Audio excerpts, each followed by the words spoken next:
What is tokenism? Thanks for asking. Have you ever got the feeling a company or organization is preaching equality, but it all seems a bit fake? Well, you may be witnessing what's known as tokenism. It's a societal practice which is designed to prevent accusations of discrimination. It involves recruiting members of underrepresented groups to give an impression of equality, but more often than not, it's easy to see through the facade. Isn't it a good thing to make minorities more visible? Yes, of course it is, but there's a difference between genuine allyship or representation and tokenism.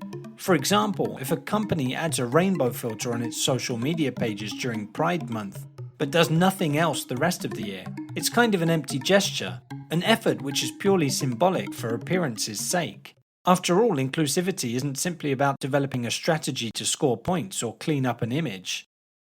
Which groups of people have been made into tokens in the past? Observations about tokenism date back to mid-20th century America, where racial segregation was the norm.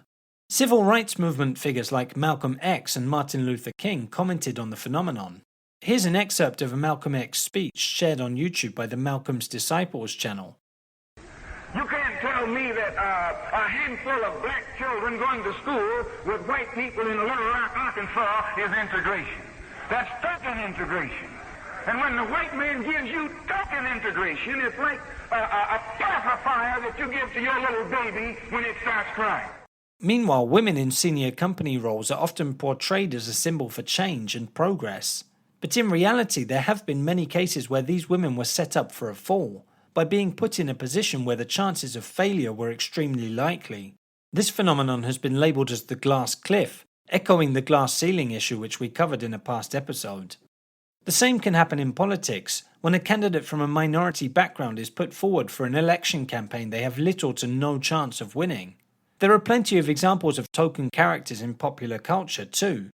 They tend to have supporting roles, and their personalities aren't explored to the same extent as more prominent characters. You often get the feeling they're merely there to tick a box. Things may be evolving gradually in the right direction, but there's still a long way to go.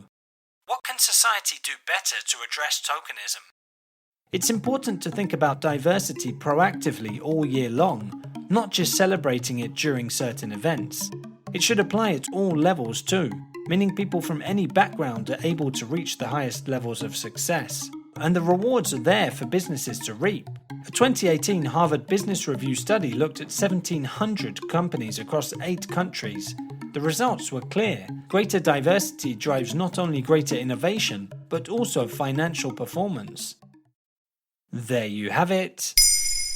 Now you know what tokenism is. In under 3 minutes, we answer your questions. What would you like to know about?